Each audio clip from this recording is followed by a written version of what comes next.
365 cut. These are the meaningless ramblings of a Scottish we-done whore and a pissy ex-video store clerk. Their ongoing mission is to set right the movie wrongs. They're gonna need a bigger podcast.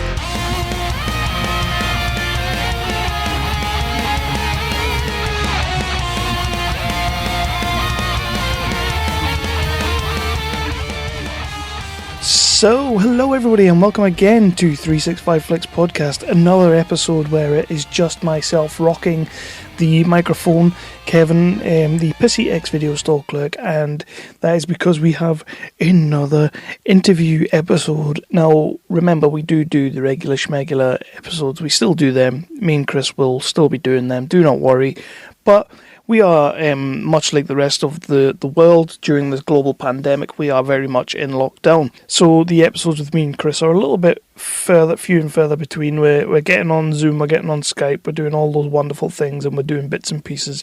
We recorded the first episode of a new spin-off project that we've been working on, so that will be coming soon. It won't be on the main feed, it'll be on its own feed. But, I might even put it on, I might put the first episode on the main feed, give everyone a little taste of it, and you might want to move over to listen to the other feed. But that will be coming soon. I'll drop that. As soon as I drop that, I will let everybody know. Obviously, though, Chris doesn't really get much of a chance to jump on with these interviews because most people are very much free during the day and would like to do these things during the day, so that's when we do them. But I had the opportunity to sit down and chat over the Zoom with director Phil Barantini, who his recent movie, Villian, is a British sort of gangster crime caper, but I sat down to watch it expecting it to be another one of those, we churn them out quite often, as Brits are very good at these movies, and I expected it to be another one of them. And it very much wasn't. There's so much heart in this movie. The main character, played by Craig Fairbrass, is just so led. And for Craig Fairbrass, by the way, fantastic British actor. But I think he would even agree that in recent times he's been a little bit typecast, and it seemed from the trailer and the posters and going into this movie that this was going to be another one. Not at all. Very, very different role for him. Very, very different.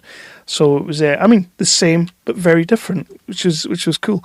So Phil came on to talk about Villian because I was really, really happy to see this movie, and I thought it did something completely different with a somewhat oversaturated genre, so it was nice to see something different. We had a fantastic little chat. We go right back to when he started, because of course he started as an actor in TV shows like Dream Team. For all you 35 to 40 year olds, you might remember Dream Team. God, that was a show back in the day. And then he went on to do Band of Brothers. Everybody remembers Band of Brothers. He's done lots and lots of films. Ned Kelly with Heath Ledger and Orlando Bloom, and Joel Edgerton. So he had a very, very, very, very good career as an actor. Even did an episode of The Bill, which we get into right at the end of the episode. And everybody who's listened to this show over the years knows that I'm a big fan of The Bill. So when I get somebody on who's been on The Bill, yeah, you're damn right we're going to talk about it. Yeah, so we'll be getting into that in a second. But first of all, I just want to remind everybody, you can find us on all the podcatching apps. We're on iTunes, we're on Libsyn, we're on Spotify. Apparently we're on Stitcher. I don't really go on too much about that, but apparently we're on there. We are on all those fantastic places. Just look for 365 Flicks Podcast. You will find us. You'll find our main show, which is me and Chris just babbling, just chatting shit about movies that we love and hate. And then we have our other spin-off shows, which is this one, where we do the interviews or the chats with intriguing and interesting people within the industry. You can find us on Facebook, Twitter, and Instagram at 365pod. I made it easy for everyone to find all three of those, so go on there, hit us up, send us a comment.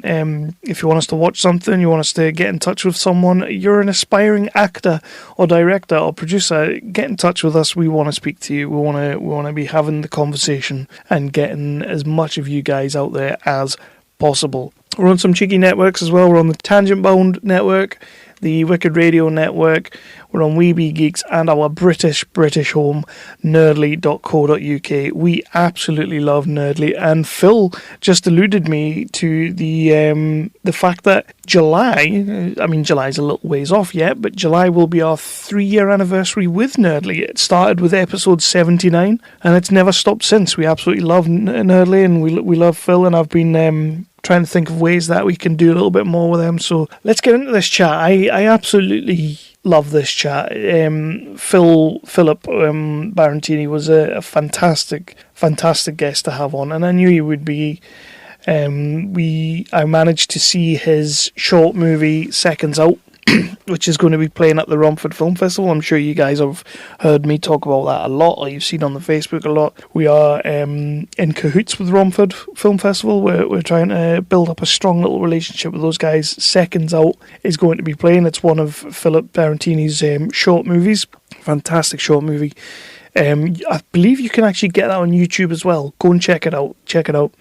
But he also told us about his second short movie that he made, which he is turning into his second feature film as well, which is called Boiling Point, starring Stephen Grimm, which, as anybody knows, when it comes to Brit acting, Stephen Grimm breaks the mould. He's just immensely just great.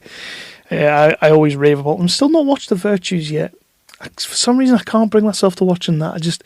I feel because I know what it's about. Yeah. I really need to. I need to.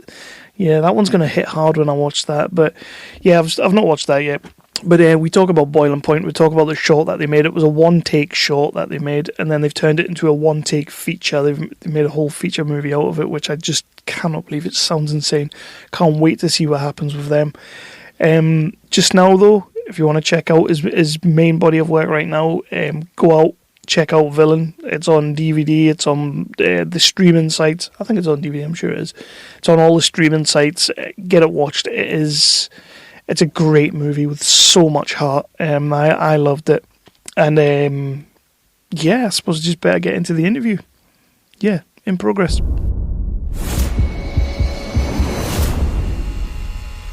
What took you so long? Oh, come on, bro. Eddie boy. Your brother's in a serious bit of trouble. Well, what's he done? He's upset some people. How much you on? 80 grand. Fill it up now. Move! There's 25 grand. I said I wanted our money. Either that or we take the pub. They want the pub. Everything me and you have worked for, all the graft we've put in, it's all... I consider myself quite lucky because we've just... my second feature, which is called Boiling Point, which is the feature length version of a short that I did a couple of years ago.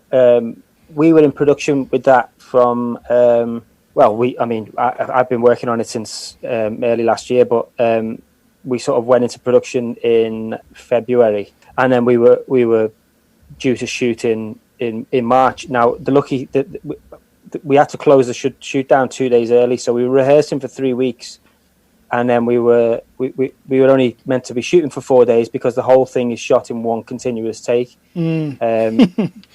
which is barking mad. Yeah. For a second feature, but at the same time, in the circumstances that we're in now, like we got the whole film on the second day. Like we were shooting it twice a night.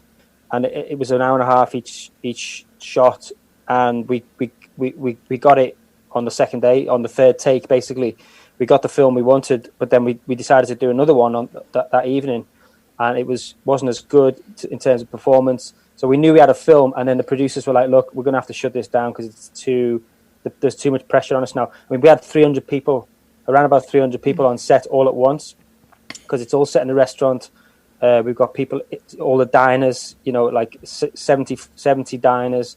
There was 40 speaking roles, all in the same space, So when all this was going on, if to do it in one take, one continuous shot is not, well, it's one take. It's not, it's not like 1917 where there's cuts. This is one true take.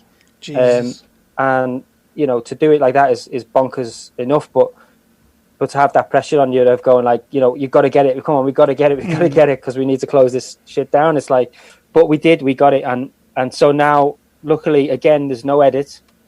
The only edit is to cut the two ends off, yeah, the front and the back, and put the credits in there. And then obviously we're in. The film's is now with Technicolor, who are doing all the grade on it, and also doing the sound design and the VFX. So there's a couple of little VFX in there, nothing major. It's just a couple of fixes.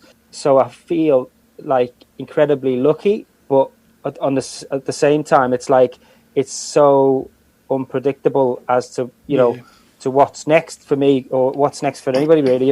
It's like I've got a bunch of things that I'm working on at the moment, and I'm just continuing to work on them as normal. But there's talk of shooting something at the end of the year, but who knows? Who knows? It's an unpredictable time to be in any industry, but the movie industry, I'm not going to say in particular because everybody has been hit, but the movie industry's taken a bit of a smashing. But to be fair, it's almost impossible to go.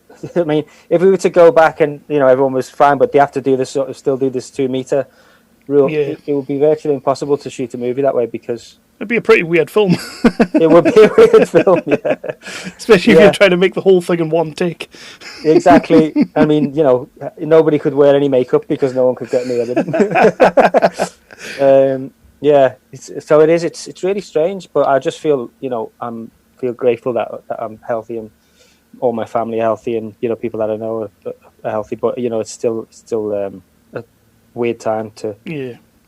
Just try not to watch the news too much, and that's been my big problem. Is the news? I keep telling myself, don't watch the news, don't go on the internet, and don't read all the articles. Don't go on Facebook. Just stay away from all of that.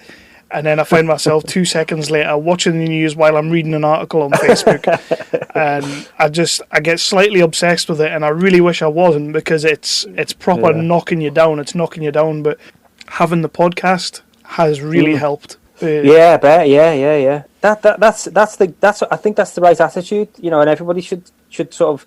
I know I can't say. I know people are struggling. Mental health is tough, and it's a really tough time for everybody. But I know it's easily said than done to say, look, just do something productive. Do something creative. If you are a creative, do something creative. But I know it's not that easy for everybody. Yeah, exactly. Yeah. So for the listeners out there, I have director Philip. Is it Barantini? Barantini? That's correct. Yep. Yeah. Excellent. I'm usually terrible with names, so I'm quite happy there. No, you did well there, because it's some people. Barantini, I've had all kinds. Yeah. So I have got Philip Barantini on there. He's a director, actor for about a good 15 to 20 years. Decided to move into directing. Got a couple of wonderful little shorts out there. You've just released Villian on the streaming and DVD. Yeah, that's right. With wonderful British, pretty much becoming mainstay Craig Fairbrass. Which I watched myself the other night. Fantastic little film, by the way, but we'll get into that a little bit. But before we get there, I do want to just go a little bit further back and talk about how you got started and what brought you into the movie industry and why acting to start off with. I'd always been like an extrovert as a kid. I'd always put on shows for. Go around to the grandparents and after dinner, here he goes. And I come from behind the curtain and I do a show with my cousin and that kind of stuff. And then my dad got a camcorder, one of the when they first came out, and I used to nick that and make little films with me brothers and my cousins and stuff like that. And I'd always put myself as the lead role. And then I'd always, when I was about, I think I was maybe about 14 or something like that, I went to Manchester on a tour of Granada Studios. They had the Coronation Street set and all the studios, and they showed sort of how things were made, and you got to meet some actors and stuff like that. And it was just that whole world, just felt really magical to me. And I was just like, wow, I really want to be a part of this. I just got this really excited feeling. And so I didn't do great at school. I was a bit of a not, I wouldn't say naughty, but I was cheeky. Let's put it that way. I sort of wasn't doing great with grades and stuff like that. And, I just decided one day I want to be an actor, and I got a load of books. And this is before, the internet or, mobile phones or anything like that. I mean, I sound dead old now. I'm going to be 40 this year, but, that was back in the 90s. None of that really existed. So it was like a case of going to the library, getting some books. I got the Michael Caine book on acting, read that and just thought, wow, this is something I'd love to be a part of. And I told the teachers at school, when you sort of like, when you have got to do your careers, the careers people come in and you're like, okay, what do you want to do? I was like, I want to be an actor. And oh, no, you need something to fall back on. You can't just be an actor. It's not a real job. I was like, well, if I don't become an actor, then I'll just be a failed actor. Moving on. So I then sort of engrossed myself into that world and got a load of books and stuff. And then a friend of mine she used to do these like sort of cabaret shows in and around the city of Liverpool with her family. Really weird looking back now, to be honest. But they used to just go on like to the pubs and do like this cabaret act, and she was the main singer, and her brother used to be the compere of the show, and it was like a proper family affair. But I used to fancy her, so I used to go on these like, I used to go with them on the weekend to the pubs and all that stuff, and help like be a roadie sort of thing. One year they were putting on this like basically trial by jury, which is like a Gilbert and Sullivan operetta that they put on in St George's Hall in Liverpool, which is like an old it's basically the old courts in Liverpool, but it's got a huge like ballroom in there. And they put on this trial by jury in the court, and it was a play, and the audience could sit and watch it anyway. So they asked me if I wanted to be a part of it as a sort of just a small part in it, and I was like, yeah, why not? Let's do it.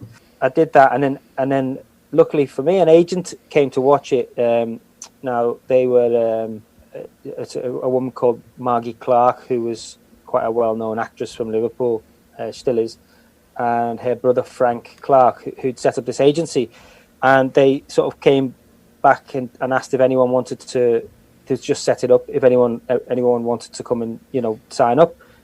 And I was like first in the queue, So the following morning I went down to their office and signed up, and just was like, got some headshots done, and just basically threw myself into it. But prior to that, people had when I'd sort of decided I wanted to try and get into that world, people I'd spoken to, and all the research I'd done was like, you got to go to drama school. And I was just like, nah, fuck that. I'm not wasting 3 or 4 years of my life. Mm-hmm.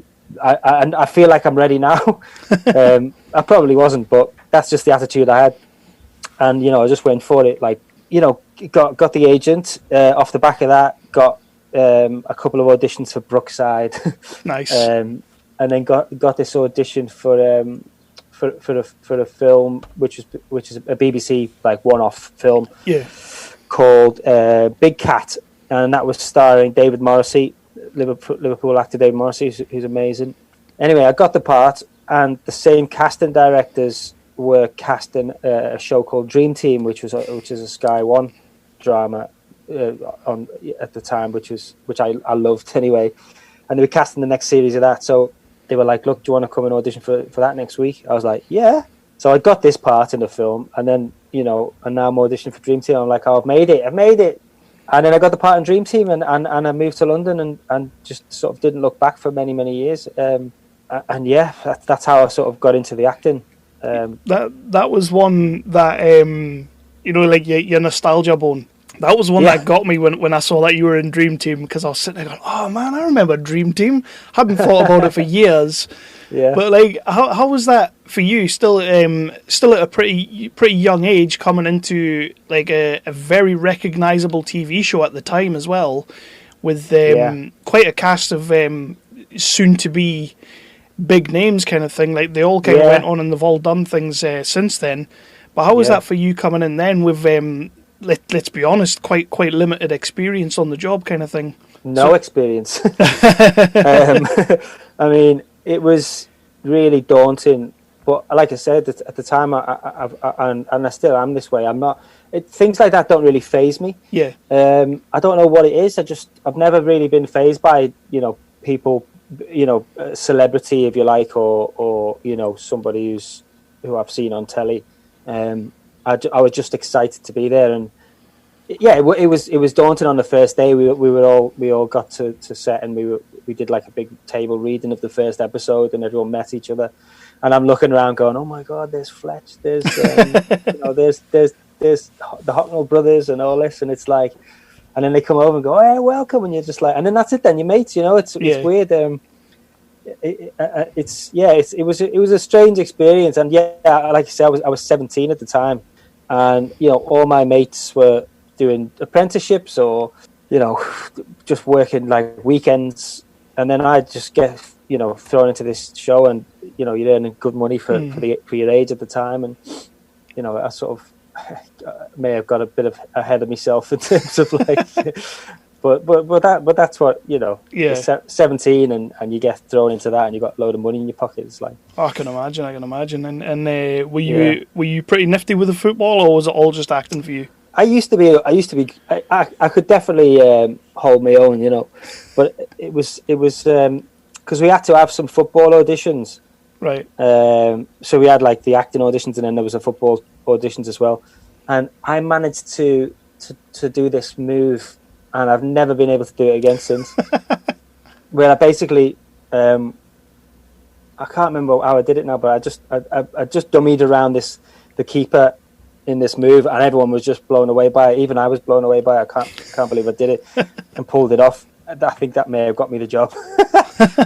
And so you were in Dream Team for a few years, but the next project that I came across, we talk about a British TV show that had a cast full of people who were going to go on to do big things.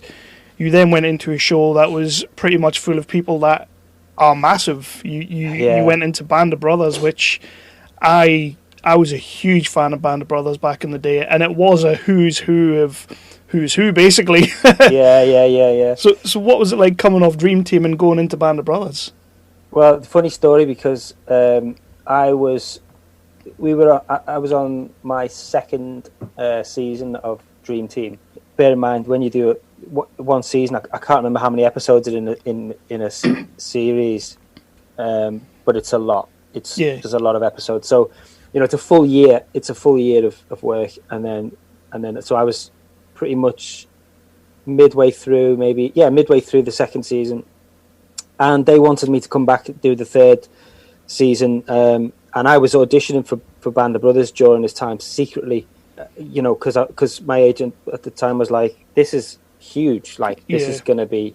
It's Steven Spielberg, it's Tom Hanks, it's the TV. They were pitching at the time the TV series of Saving Private Ryan. Yeah. So you're like, fuck, and I love that movie. It's every kid's dream to be a soldier. And to certainly mine anyway. And to be able to be a part of that was, I was excited anyway. So I was auditioning, and I ended up having about 6 auditions for Band of Brothers. You get past the various stages and the next stage, and then you meet Tom Hanks, and then it's like, oh my God. And then, and then I got the part, and I was actually on set of Dream Team. And I told all the other actors that I was auditioning for it, but the producers didn't know. And then so I got the part of Skinny Sisk, and I was just like, first of all, it was like, oh my God, it was just like elation, and I was just so excited. But then it suddenly dawned on me, oh shit, I need to tell the producers how we're going to do this, because I know that I was basically signed up to do the next season of Dream Team. I ended up going into their office. My agent got on the phone to them, and then they called me into the office, and they were like, look, we can't let you go. We want you back. We've got so much planned for Billy O'Neill for next season, and all this and this and this. I'm like, you don't understand.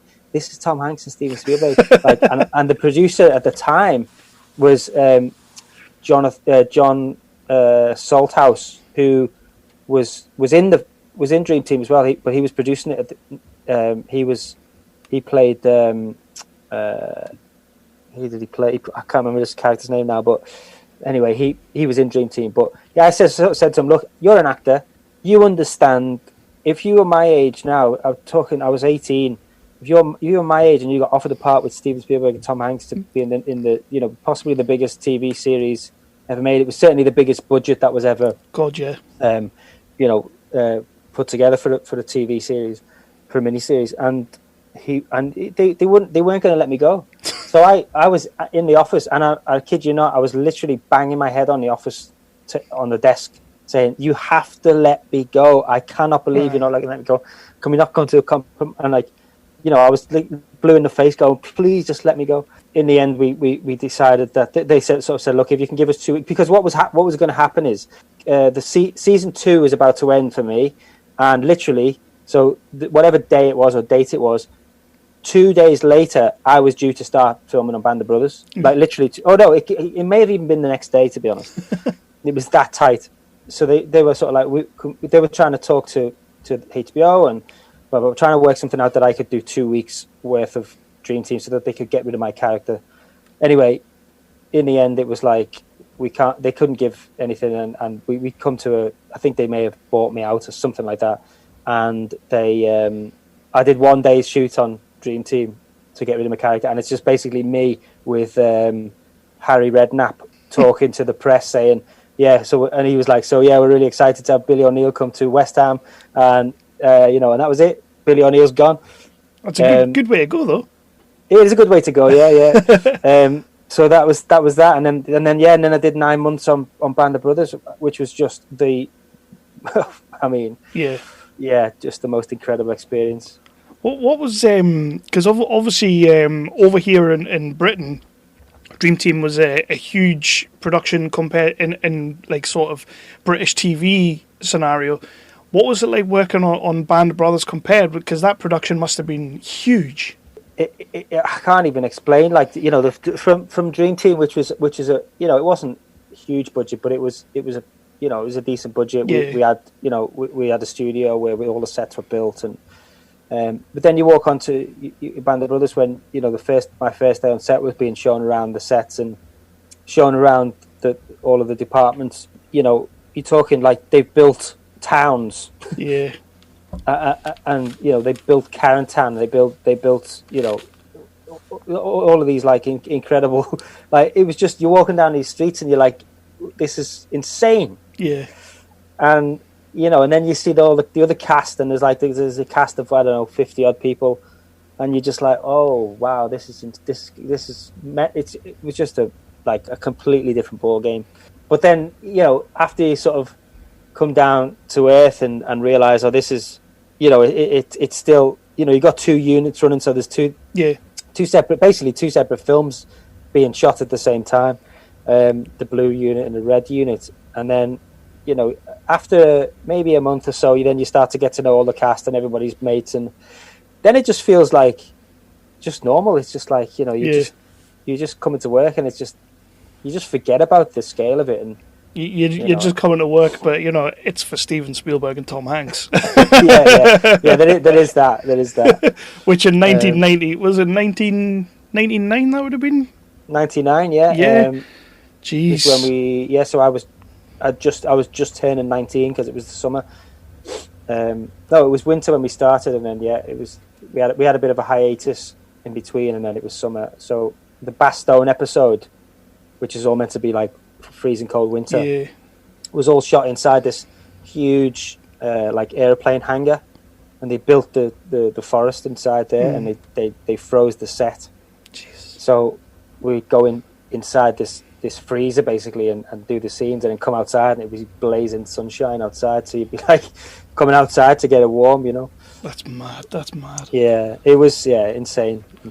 And was there anybody? I know you say you don't really get phased, but that is literally a list of who's who in cinema at the time. But was there anybody that you kind of met and it did kind of take you back a little bit?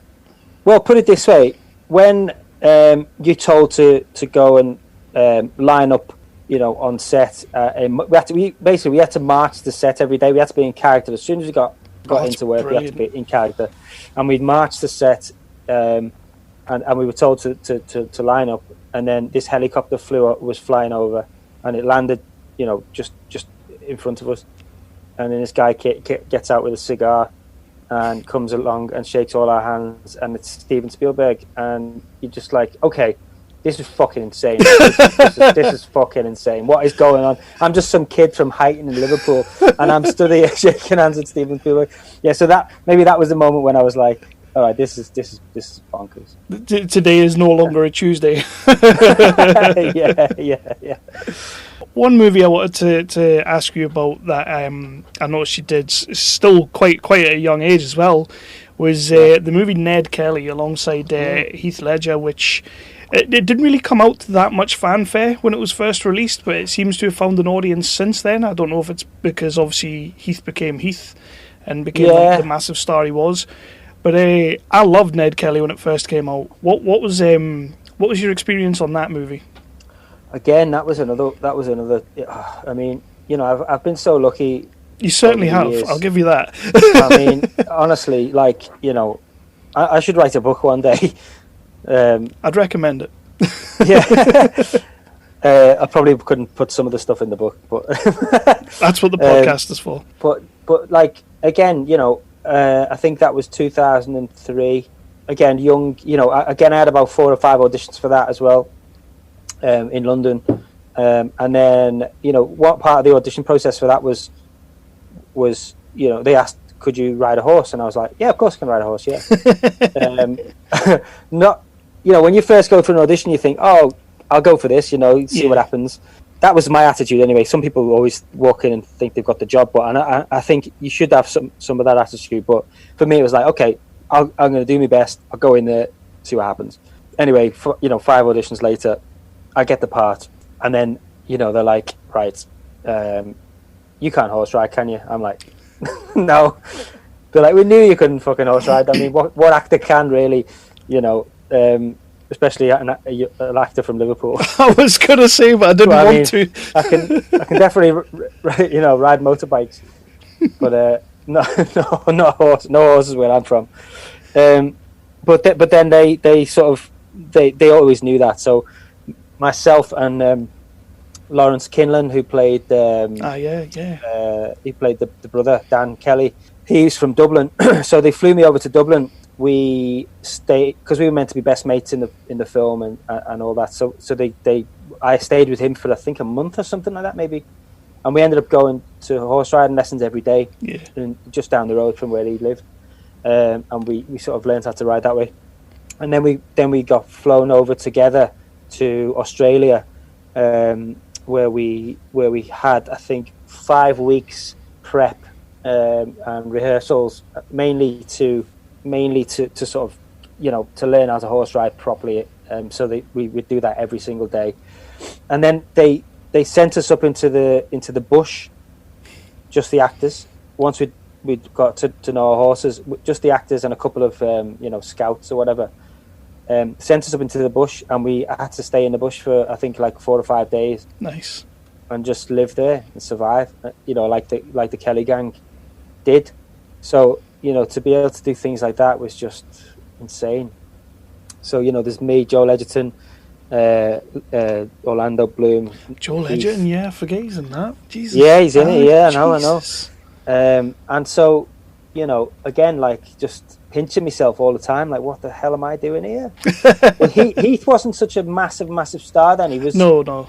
He was certainly. I mean, I knew he was from 10 Things I Hate About You, and he'd just done A Knight's Tale was his big one. Yeah, and he just finished filming. I think it was called Sin Eater, and so he'd come off the back of that, and he was straight into Ned Kelly. And also Orlando wasn't. I mean, he was. I think the first Lord of the Rings had been out. So he was, Orlando Bloom, this heartthrob. Again, Orlando and I, he was being, he was a big star, but I just don't give a shit about that. You know what I mean? I certainly don't think that anyone is better than me, or anyone should think that they're better than anybody in not just in this industry, but just in life, you know. No. And so I mean, we all became really close. So in answer to your question, it was one of the best experiences of my life. I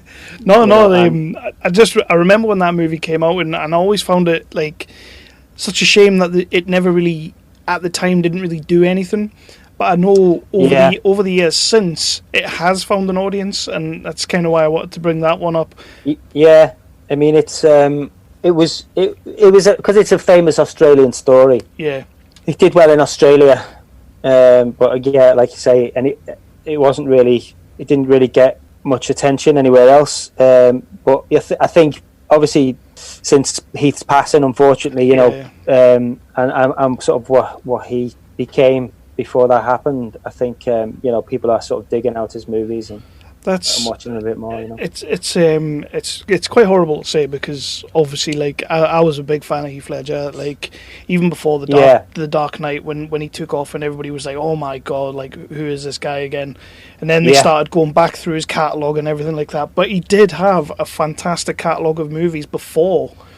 And that's one of the things I'm pleased about, is that people are now finding these movies. Heath was sort of sprung onto the scene. He did one movie called Two Hands, Australian, which is a great movie. Great movie.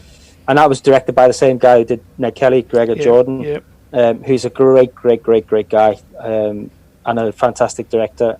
He was sort of under the radar for a long time, but he was working loads. And then suddenly Joker, I think, what was it?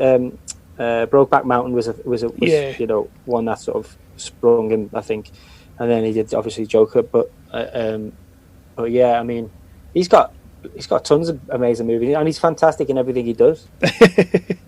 But that's kind of a running theme in your career as well. You've been bumping into these fantastic guys all the way through, and I'm assuming you've been picking up tips and everything, because you don't seem to have any problem getting jobs. So yeah. Well, you say that. I mean, there was a time in my career when I got a bit what's the word? Cocky, maybe.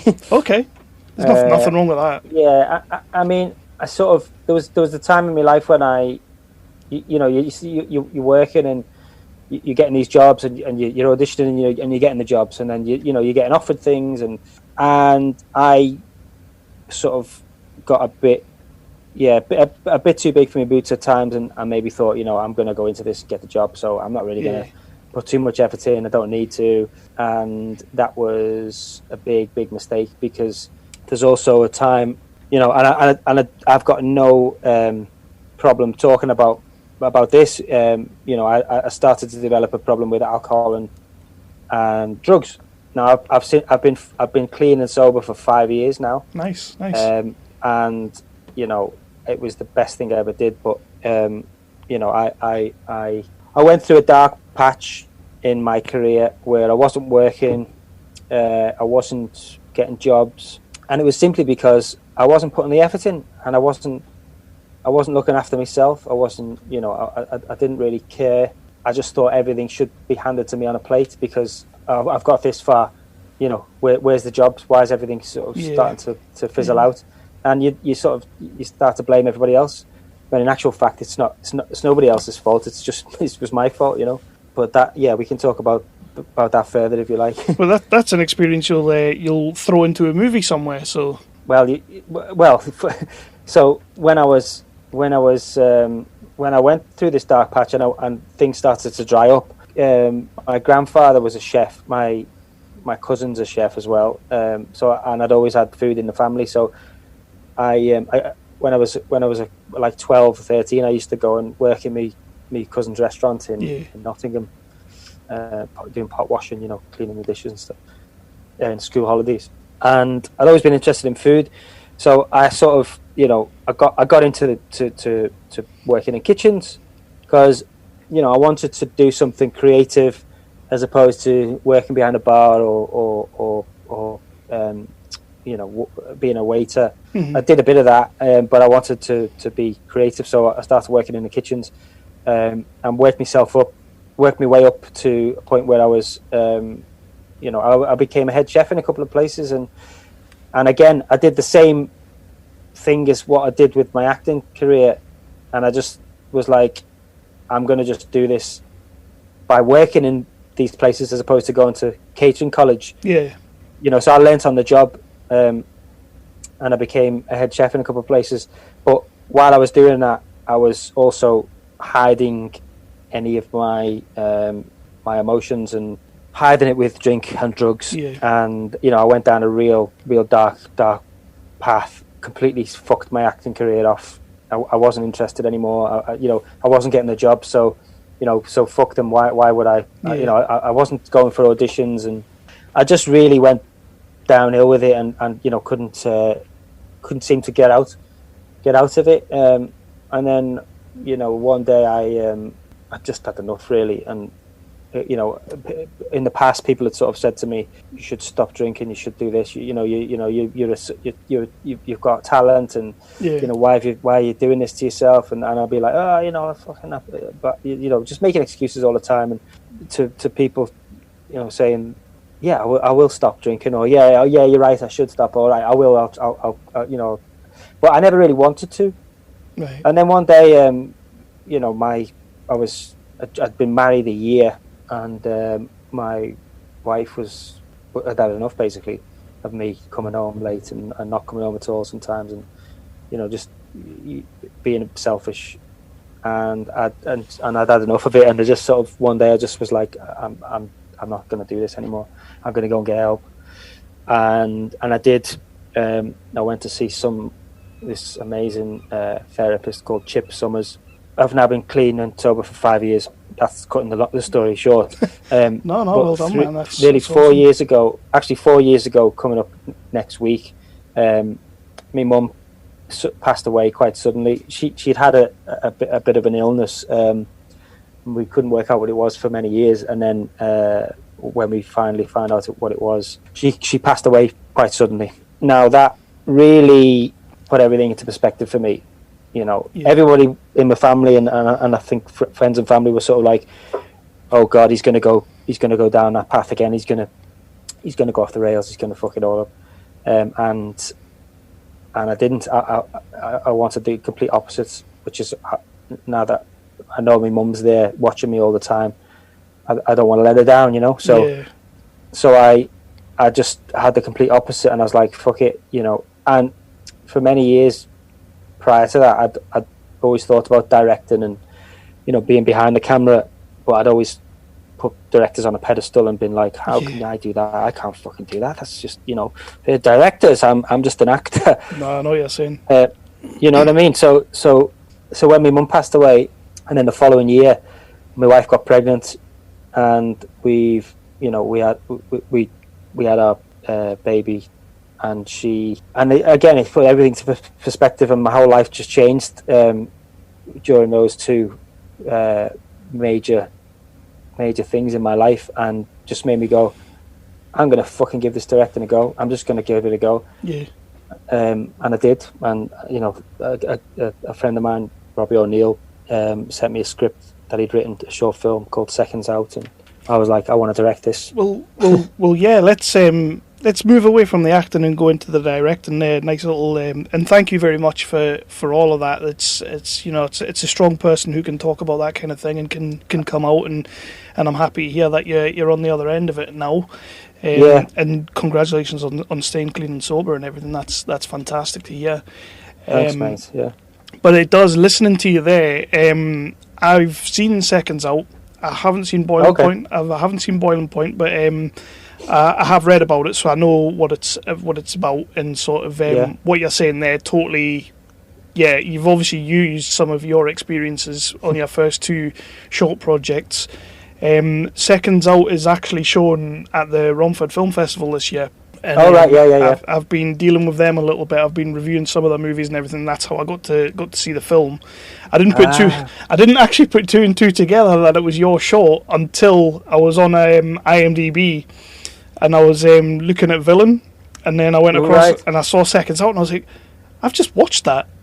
But then I put two and two together that it was your shot as well, which, by the way, it's a fantastic little shot. I really enjoyed that. So, well, thank you, mate. Thank you. So obviously you said the lead actor, is it Robbie O'Neill? He wrote the script, but was that something that drew you to the project? Yeah, well, I mean, I'd sort of been looking for something to direct. I was kind of, to be honest, I was thinking about Boiling Point, which is the second short I did for a long time, about how to sort of get that off the ground and make that. And then I got a small tiny part in a show called Little Boy Blue, which my part got cut in the end, by the way. So you never see me in it, but I was on set with Robbie, and Robbie's in it as well. And we were like waiting in our trailers to sort of go on set, and he was like, "Would you mind having a little look at this script? It's only 10 pages. I've read it. I've written this. It took him 5 years to write it to get to the point where it's at now. You know, he'd been back and forth with a few producers, and you know, people had let him down, and you know, said, "Oh yeah, I would like to make it," and then they never. So I read it in about 10 minutes, and I was just like, "Wow!" It just really, I really felt something after reading it, and it just stuck with me. And I was like, "Look, I'd love to direct this." And he was like, "Oh well, we've actually got someone on board already, who's potentially going to be doing it." And I was like, "Ah, okay, cool." I said, "Well, look, I feel like I really want to be a part of this because I feel like I want to get that message out there, and if I can help in any way, I'd love to. So maybe I can just come on board as a co-producer or something like that."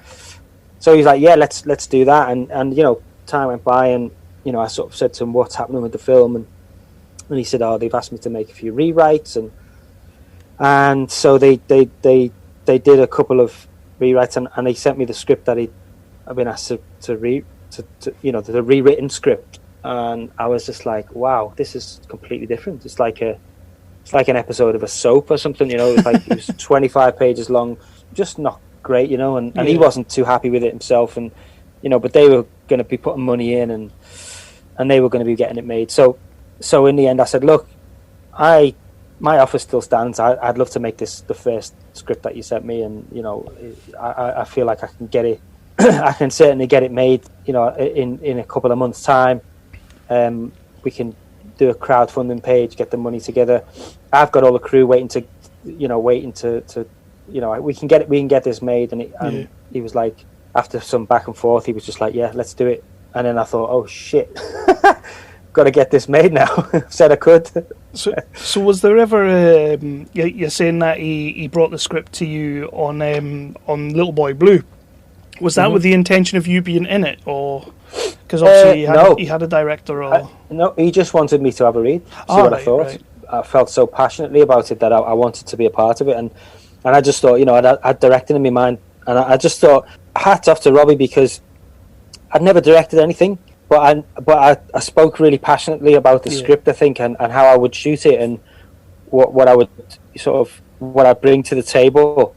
That he trusted me, and I'm forever grateful for him for that. Because he gave me my first shot. He doesn't, he's quite, he doesn't like me saying that, but I will be forever grateful for him because. And everything that I ever do, I try to get him in it. Like he's in Boiling Point, the feature. He's in the short as well, Boiling Point, the short. And so and we're working on some stuff together at the minute as well. But yeah. So that's Seconds Out, which it's going to be at Romford and everything. I'm assuming it's done other little festivals as well. Yeah, it's actually available on YouTube as well now. I think. I thoroughly enjoyed it. I thought Robbie's fantastic, and the voiceover, just the whole narration of the whole film is just it's just brilliant. I've been bigging it up to some of the other lads, so we'll be getting people to give that a watch. I'll send you Boiling Point as well. Well, how did you go from acting for 15 to 20 years? Yeah, and then turning around and saying, "You know what, I'm going to direct." You do your first little short, which is fantastic. I loved, and then you come on to Boiling Point, which is a one-take shot with Stephen Graham. How on earth does this happen? Well, I mean, so like I said before, I'd always had the idea for Boiling Point because it's loosely based on my experiences working in the kitchens. Now, Boiling Point is about a chef who's struggling with addiction in the workplace and who self-medicates whilst working. That's what I used to do. And I know that there's a lot of people out there, not just in the catering hospitality industry, but certainly, in a lot of high-pressure jobs, people sort of self-medicate to get through it. So I'd always had the idea, and I was still acting.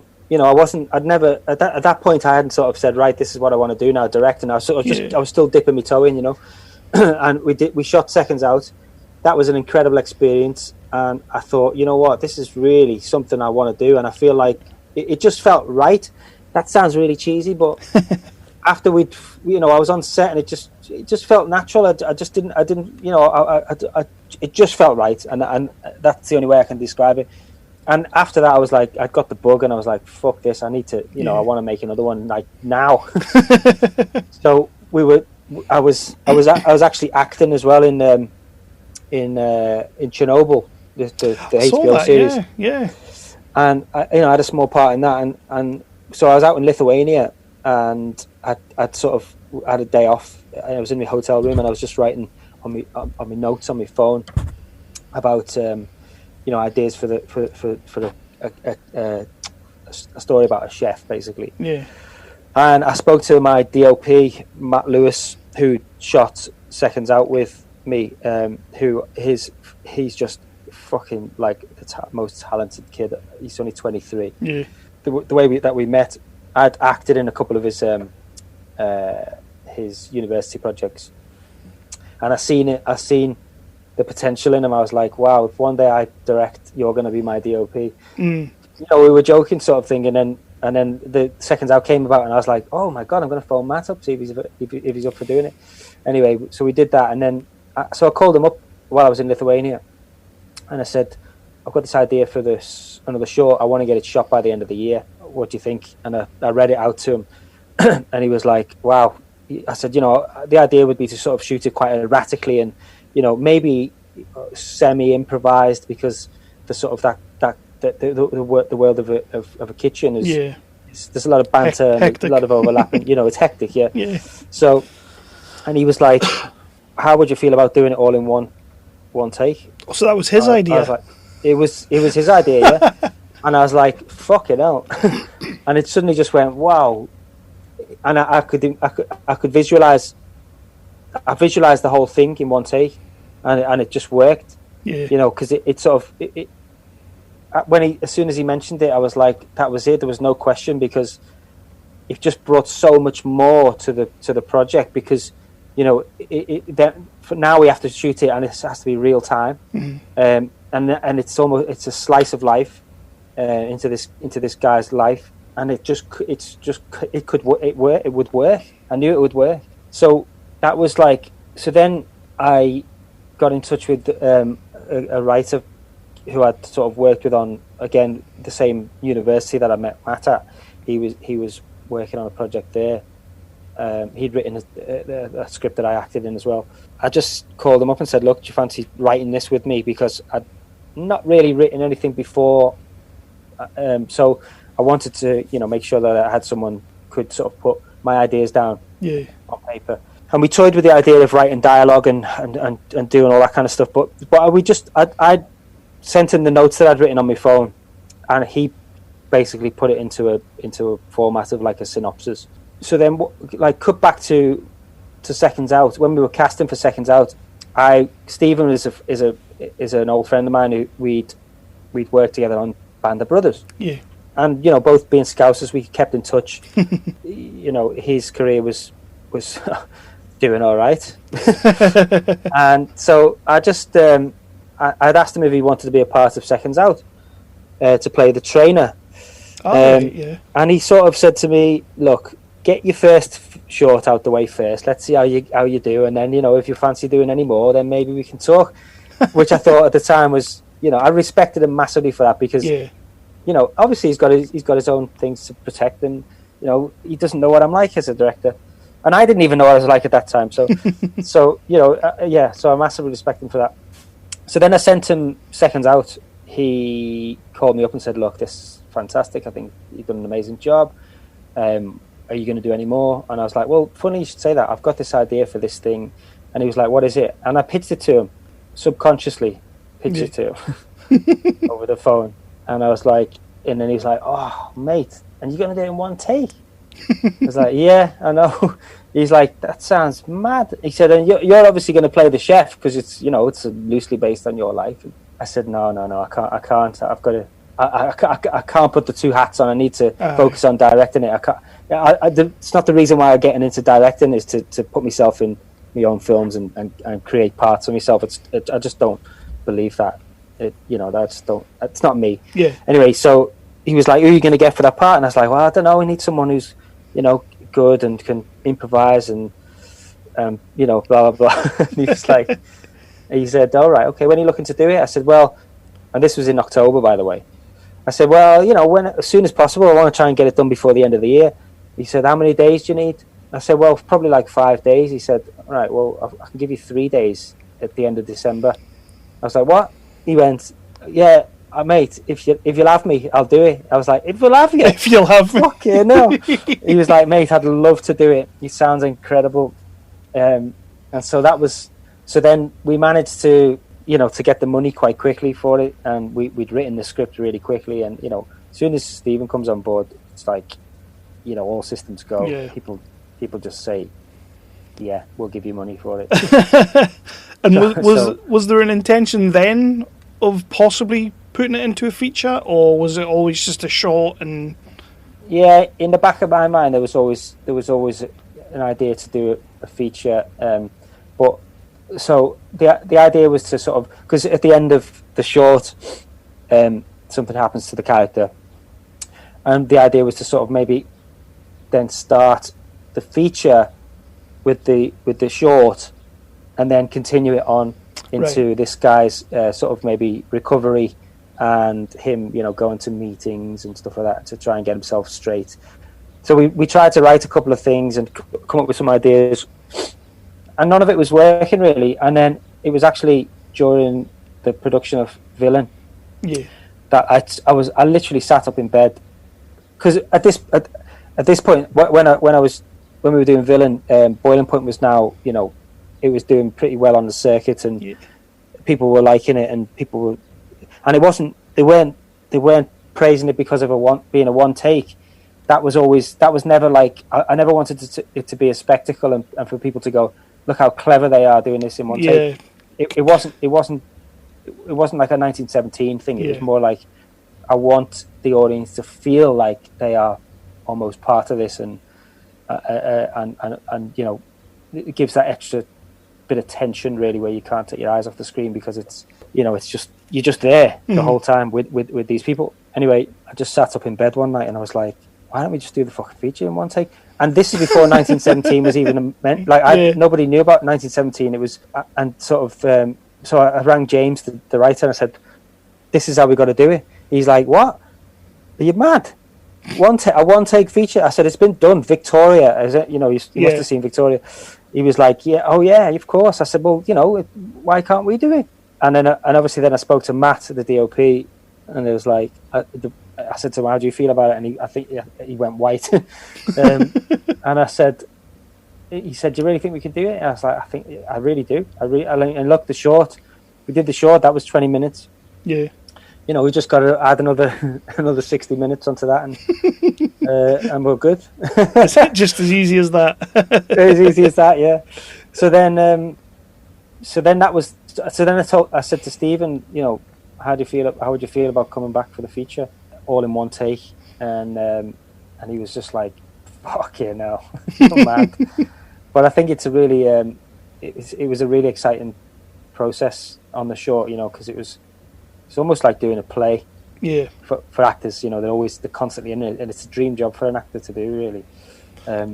So then we got that written, and it was the same producers who, a friend of mine, Bart Rispoli, who was in Band of Brothers actually as an actor.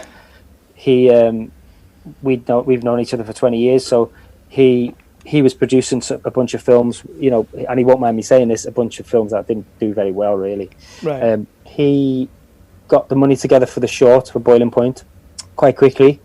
And then, you know, he was always going to be on board to produce the feature. And actually, when we wrapped on Boiling Point, the short, he said to me, I've got this script which has been sent to me, which I'd love you to have a look at, to potentially direct in April, the following next year. So, which was what we December, January, February, March, April. So in 4 months' time, a feature called Villian. I was like, fuck, what? You want me to direct it? He said, yeah, we've pretty much got the money together. You know, it's not a huge budget. Yeah. You know, I'd love you to have a look and maybe, you know, pitch something to us, how you would do it. So I managed to pitch. I did a pitch for it, and then I met Craig, and you know, he was already attached to the project. Yeah. Met the two writers, and then we just went from there, and that was all systems go. And then we shot that, you know, and then I wanted to get Boiling Points off the ground straight after that. So we did, and it was well, yeah. I'll touch on Villian in a quick moment, but one question I did want to ask about Boiling Point, the short and the feature, is how do you direct Stephen Grimm? How do you? Because the man's it's Stephen Grimm. So I tell you what you do. You have to he is like a fireball. Yeah. When he's on set, he is a fireball, and you almost have to just like be in the boat with him, and every so often if he goes off, you know, if he goes off course a little bit, you've just got to sort of quickly just oar him back into the center. You know, you're just constantly just pushing and prodding him and getting, you know, to get. But he is like so. I mean, I'm only going off the experience that I've had with him on my two projects, but he is so dedicated and so passionate about the job and about you know, the film, that it's just everybody feeds off his energy. And you know, he comes to the table with some ideas, and every so often he's just constantly on. He's switched on all the time. So you know, he's almost, you know, you don't really have to direct him, especially with a project like this. You just have to sort of, you know, tell him when he's doing the wrong thing. Oh, sorry, 1 second. Yeah, it's just something I want to ask. I mean, I've been a big fan of him since, well, forever. I've seen just about everything he's been in. It was kind of like one of those actors that I do wonder how you rein someone like him in. Well, that you don't. That's the thing. You just don't. That's where the magic comes from. Yeah, you just let him go, because it's impossible to rein him in. Yeah. It's impossible. You've done a couple of shorts, successful shorts so far. You've now finished your second feature, which is the feature to the short Boiling Point.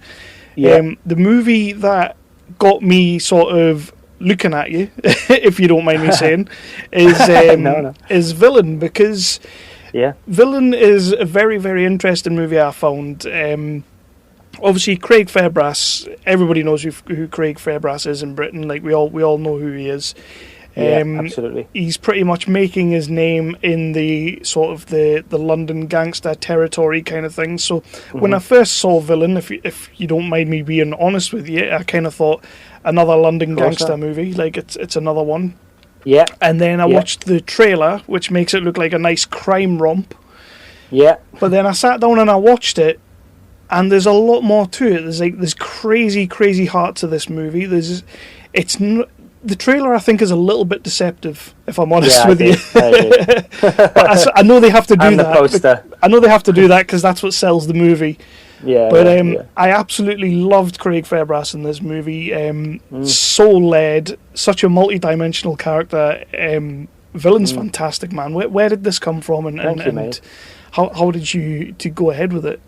Well, like I said, I you know, Bart Rispoli came to me with the script straight after the short Boiling Point, and he sent me it and said, "Look, have a read, and you know, pitch for it.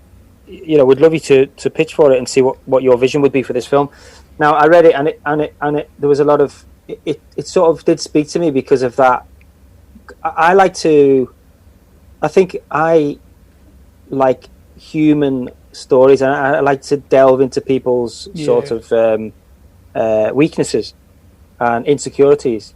And I felt like this character Eddie was a broken, character. He's obviously he comes from that world. He's an ex-con, ex-gangster, whatever you want to call him. But he doesn't want to do that anymore. And I felt like if I was to do this, the way that I would do it is to sort of to make the audience sort of feel sorry for him a little bit. And there was a lot of violence in the script, and there's a lot of the character of Eddie could have been portrayed as this really big hard man who's back in business, and he's just trying to get by, but things are getting in his way. But I wanted to, and I said this to Craig, I want to see this sort of softer side to Eddie, and I want to sort of just to show that he's a human and not just this like a killing machine, or like with no heart. And the sort of, and Bart was like, that's how they saw the movie as well. And so we went on the journey together, and it was one of the best experiences of my life. First feature. It was tough, man. It was so tough because we had very limited budget, very limited time. We shot the whole thing in 18 days. And it was all over London. Like we were just constantly in different locations all over London. So it was a hell of a challenge, and I respect everybody that worked on that movie, and without everybody we wouldn't have been able to create that movie that we did. And so yeah, Craig was on board, and Craig is he has got a reputation of playing hard man characters. And Eddie is a hard man, but he's also it's a bit more he's a bit more rounded, this character, and that's how I wanted to portray him, and for Craig to portray him, and he agreed, and we spoke a lot, and we rehearsed a bit, and a lot of the times when he's just sat, there's a few moments in the film when he's just sat doing nothing, or he's just listening and stuff like that, and a lot of those times we didn't tell him we were filming him, and there's a few times when it's in between takes, and he's just sat waiting to sort of for us to call action, and just doing the accounts. yeah. And like there's a moment when he's sat in the car and he's eating an apple, that was just we were running late for lunch, and we didn't have any food for him, and so someone went to the shop and got him an apple, and he sat there eating the apple, and I was like, I said to we had a code word basically for all the crew. When I said this code word, everyone like started recording, and we started filming them, and that was one of those moments, and it made it into the film. It is a fantastic film, mate. Like, I kind of sat down expecting, like I said before, I sat down expecting one thing, and then Craig Fairbrass just slaps you with all this heart and emotion, and this as you say, human character, quite flawed and everything. And it was almost as if everything was just going on around this guy, and I'm sitting there just thinking, just leave, just walk away, man, just get out. Yeah. But one of the things I loved about it was the relationship with I believe her name was Chloe character. Yeah. Izuka Hoyle is the actress. Yeah, I'm glad you said that, because I was not attempting that name. as I say, I'm terrible with names. Yeah. She is fantastic. Where did you find this lass? Wow, I mean, she is an angel sent from heaven, honestly, because she auditioned. We auditioned a bunch of people for that role. We got a load of self-tapes in, and she self-taped for it, and she did it, and she did a great job. And so we got people to come back in and meet me and the producers and stuff like that, and do the audition again. So we gave them some recalls, and she came in, and she walked in the door, and she spoke with a Scottish accent, and I was like, "What?" she's actually Scottish. She's not from London. So Excellent. I was like, what the fuck? And then she just went in and did the audition in like this flawless Cockney accent, and there was just something about her, man. She just got it. Just got like the sort of my way of working, and she listens as well. She listens to other actors when that's hugely important for me. Is there's nothing worse than actors who come in all prepared and then they just do what they've prepared and don't listen to the other people. Yeah. And she was just of that world really, and I thought she was incredible. So and also she's got these piercing green eyes, and so is Craig. And I was just looking at photos of them, the two of them next to each other, and going, they could literally be father and daughter. Like it's uncanny. So that's how she came about, and she blew it out of the water. Like she's so amazing, and we've stayed really close friends. She's actually in Boiling Point, the feature as well. Nice so yeah, we're really close friends, and she's one that I'll definitely bring along on my journey with me. When there's something right for her. She has this fantastic way on screen as well, and I'm sure you'll have noticed in everything. But the scenes that she's in with Craig, she just makes Craig's character Eddie just so small in those moments. Yeah. Like this huge hulking guy who, as we see throughout the movie, has a bit of a streak in him, and any time he's around that character, he's just so small. And that was one of the things that I absolutely it just got me. I was just like, this is fantastic. I love this relationship, and you did a great job with that film, especially considering it's your first feature as well. Yeah, man. Just awesome. I appreciate that. It's it means a lot to me, that film, and I'm glad it's getting the what we set out to do. Not just myself, but everybody involved, all the producers, all down to the runners. We all wanted to make the same movie. And that was a movie that was not a gangster film, not your typical the other movies that Craig's been in, not just those, but the British gangster movies, which there's some great ones out there, but there's also some not so great ones out there. And I didn't want it to be, especially with a title like Villian, I didn't want it to be one of those. And the idea was for us to set out to make this movie, and then for people to do exactly what you just said and go, look, it's another one of them fucking movies. Let's just, let's see what it's like. Yeah. And be surprised by it. And I'm really glad that it's had that effect on you, because, that's exactly what we set out to do. It's the main reason that I wanted to reach out and sort of get in touch with you and have this chat and try and push this movie a little bit as well, because like you say, that was my first instinct, and that's entirely on me. But it's sort of, in this country, we have a bit of a knack of churning these movies out. When you find one that is truly just above the rest, a little bit like it sets itself completely apart, which this one does. You need to. I just wanted to try and push it and help it, and whatever we can do and whatever I can do, I'm definitely gonna, because I was taken back by this one. I really appreciate that, man. It was really good world, honestly. And I'm like, I do like seeing Craig Fairbrass in those roles. I certainly do, because I've watched all the Foot Soldier movies, and I keep watching what he puts out there. But it was just nice that this one, where I thought was one of those roles, just clearly isn't. Yeah. Well, to be honest, like when I first spoke to Craig, he was, and he won't mind me saying this, he's not fed up of. He's a bit fed up of being offered those roles all the time and just being portrayed as that character. And, he wanted to do something which was still in the same vein, but like what we said, more delving into the sort of the more human side of this character.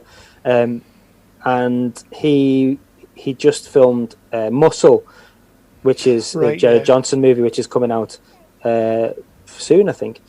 And he wants to sort of try and move away from that typecast and do more serious dramas, and because he loves drama. He watched Seconds Out and sort of and was blown away by it as well. He said if we can get Seconds Out, that same the same feeling and same look Yeah. of Seconds Out and bring it into Villian, then we've got half a chance. And I was like, well, that's what I want to do. Yeah.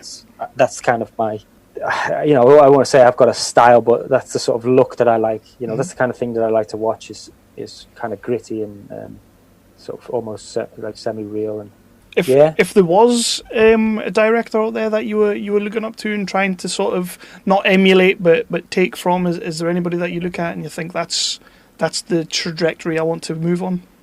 Yeah, I think directors like Paul Greengrass. Yeah. Obviously Ken Loach, Shane Meadows. Oh Christ, yeah. All of those kind of directors who are kind of unapologetic about the sort of being getting real people, or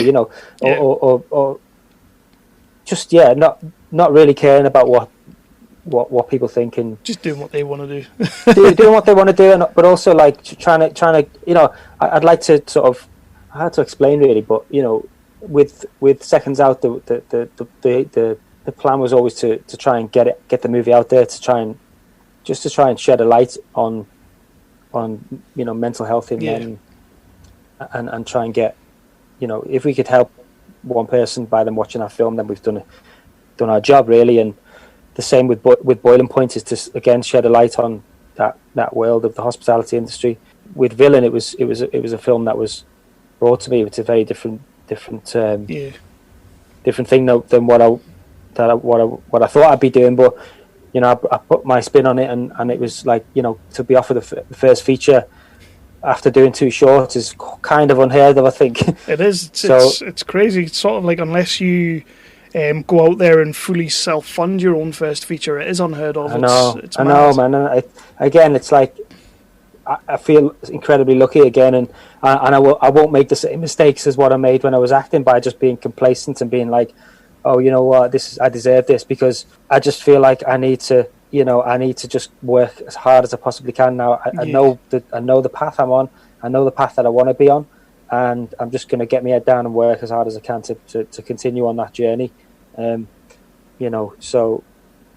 Awesome, man. Yeah. Awesome, man. I mean, yeah, they are mistakes, and I mean, that's such as life. We learn from it and we move on. But I mean, the things you've been through, as hellish as they were at the time, the spurring you on right now, and you're just gonna go from strength to strength, and you've come out of it, and a couple of shorts and now a couple of features. You're already on your way, and it's looking good for you, man. It's looking great for you. I mean, Villian's a fantastic film. I hope people get to see it.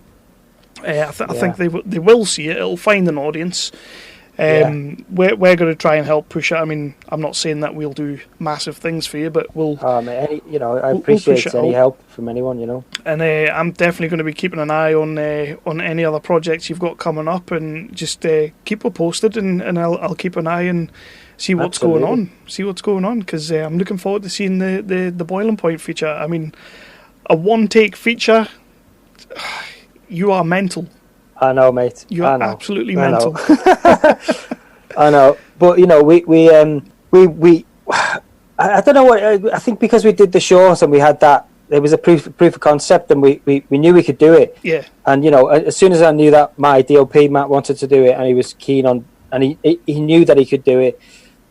We designed this rig. We had an amazing sort of camera equipment suppliers who are good friends of mine, called Canon 24. They were called Picture Canning back then, but Canon 24, and they designed this incredible rig for Matt, so that he could have the body of the camera on his back, and then the lens was just like attached from like an optical wire where he could just hold that, and it was basically like holding a DSLR camera. So it's a little bit more heavy than that, but it was the weight was distributed over his body, so he could run around with this proper film camera, for an hour and a half, and we planned it, and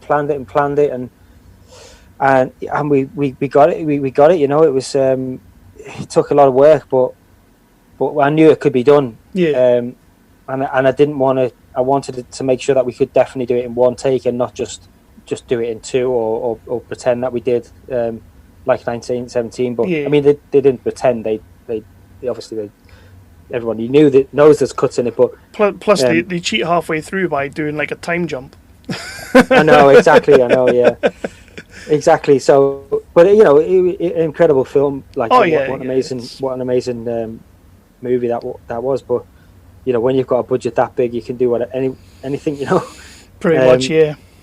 But our budget wasn't huge. But it's all about the performances for me. So yeah, I'm really excited for people to see it. We've got some really we've got something really special, I think, and there should be some news about it in the next few weeks, I think. Well, I was going to say, I know the world situation right now, the global situation is knocking everything back. But do you have any rough ideas of when people are going to get to, or is that just wait and see kind of thing? Well, my plan, my hope is that it gets released in December because it's set at Christmas, basically. It's basically set on the busiest day of the year, which is called Mad Friday. Yeah. Which is the Friday before. It's the last Friday that everybody works before Christmas, and everyone just goes out on that Friday. Yeah. So it's set on that day, so it's the busiest day of the year, and I want it to be released maybe on that day. I'm not sure whether it'll get into cinemas now or what, or how it's we just don't know. But we've got it's in the middle of being sort of sold at the moment. So awesome. So yeah, it's exciting times, and again, going back, I just feel incredibly lucky that we got the film shot in the time just before the whole world shut down. Well, I'm gonna wrap it up there. Basically, I want people to check out Villian, so I'm gonna try and help post that out as much as possible and get people to see it. Good luck with Boiling Point when it's ready and we can all check it out. Do you just want to let people know where they can find your work and what you do, or find yourself? Yeah. Well, so find myself. I'm on Twitter, Instagram. I think just type in my name, Barantini, and you'll find me on there. And then, if anyone's got any questions or anything like that they want to fire away at me, then they can just ask me on those platforms. And then, so Villian is out on all digital platforms at the minute. It's on Sky, it's on Amazon, all of those platforms, and it's coming out on DVD, I think, this week. Nice. I want to say this week or next week. Be out on DVD, and then it's also going to be released on the 22nd of May in the US. Awesome. The US trailer's just come out. I don't know if you've seen it. It's I have mental. seen it. I'm like, is that my film? It's a little bit deceiving. It's mad. It's mad. But it's a great trailer, but you've seen the movie, so it's very different to the actual movie. Now, I speak to a lot of American podcasters and everything, obviously do like movies and stuff like that as well. We all talk the same sort of thing. And I sent the trailer to one of our American pals. Yeah. And he was like, yeah, that looks amazing. I'm like, yeah, give it a watch. Yeah, just don't. Yeah, go with it with an open mind. No, it's not like that. It is a fantastic film, and I want people to find it. Thank you, mate. I do have one last question. There is there is a little bit of a running theme on this podcast that I have kept going, much to Chris, my co-host, much to his dismay. I've kept this going because it is an English institution. It always has been. It's not on anymore. But I saw you did an episode of The Bill. Yeah, I certainly did. Yeah, I certainly did. How good was The Bill, and how much did you love being on it? Oh, it was like a dream. Again, it's like, I said earlier about playing a soldier, but just to be on The Bill, yeah, it was. I mean, that like to go on that set and see the all those people there and just be a part of that. It was just it was that was a highlight of my career. Chris always laughs and always takes the piss out of me, but Because if I go on an IMDb and I see the bill, I'm like, you know that's getting brought up. I am going to mention this. One episode, 10 episodes, a full series. I don't care. I'm talking about it. It's the bill. It's like that one TV show that as a child I stayed up and I watched every time it was on. It was the bill. Me too. Yeah, me too. So, so sub question to that: did you share a scene with Reg Hollis? No. Oh no. Oh well, that's that done then. Yeah, that's it. Yeah, you've ruined that. Cheers. But honestly, this has been fantastic to chat to you. Thank you so much for giving up some of your time to chat to me. You've had a hell of a career. Acting wise to start with, fantastic, and then moving into the directing. Thank you for opening up about the personal stuff as well, because I don't think, as we said with Seconds Out and also with Boiling Point, these things don't get spoken about enough. And it's great to hear somebody who's had that experience and you're so open to talk about it. It's a sign of strength, and it's a sign that you've come through, and fair play, man. Fair play. Thank you, mate. Appreciate that. With the career, with the directing, I can't wait to see what you do next and keep going. I'm looking forward to seeing Boiling Point. Thanks, man. Looking forward to showing everyone. You've heard others, but nothing could prepare you for the shameful stupidity that is the Jock and Nerd Podcast. Witness the hubris as they claim to be the world's authority on comic book movies. Who said that? Never said that. We've never said that. Who cares? A jock said that. Comic book, TV, movie reviews, news, and whatever they choose. Available on Apple Podcasts, Spotify, and wherever you find your favorite podcasts. The Jock and Nerd Podcast. Seriously, people really listen to this. Jock and Nerd! Thank you so much to Philip for coming on, and as you heard, about halfway through the interview, we go into some pretty serious territory. And I want to thank Philip again so much for opening up on that. It can't be an easy thing to talk about. He's on the other side of everything now, which is just fantastic. He's brought himself through it, and he's got his career now that's going to just go from leaps and bounds. Villian is fantastic. It's a wonderful movie, not just the subject matter, the story, like the way it's shot, the way everything he's done with it. It's a great movie. I really do hope people find it, and we will be pushing it as much as possible. Seconds Out, the short movie that I saw for the Romford Film Festival, is fantastic. He seems to be using the same DOP, the director of photography, which is awesome, because that guy's got a style and a vision that is just, it made London and Villian look just gorgeous. So, and Boiling Point, I can't wait to see it. Anything that's got Stephen Graham in it, I'm gonna run out and I'm gonna watch and I'm gonna rave about. So, the man is just phenomenal. But he did allude to some trickier times that he had, and you know what? In this particular time, with everything that's going on, that is something we all need to be thinking about. We need to be thinking about those kind of issues, and it's something that on the other side of everything. Remember that the way we are right now, we're coming together as countries, as a country, as a world, we're all coming together, but we need to remember that has to keep going past this. But again, thank you to Philip for coming on. What a guy he was. Such a great career to talk about. These interviews are going to keep trucking. I've got a few more coming up. Can't really say too much about them right now because... but we've got a few coming up, and they're going to be awesome guys to talk to. Some old friends maybe coming back into the booth, which is, well, not into the booth, but onto the podcast, which is, it's going to be awesome. I can't wait to do all that kind of thing. And again, listen out for the other project. I'll be dropping it in. I may drop it onto this feed, but I'll be dropping it in and letting people know what we're doing. It's an interesting one. I don't know how long it's going to go for, but Chris and I have gave the first episode a shot. We enjoyed it. Give it another couple, and then we'll see where we're at. That was another Indie Talk. Philip Barantini. Please do go and check out Villian. Check it out on the streaming sites. Give it a buy. It's on Amazon and everywhere like that. Please do buy it. Please do watch it. Let us know what you thought of it. Throw something up on the Facebook or the Twitter. Just throw it up and let us know what you thought of it too. Because we personally loved the movie. So, gonna leave it there.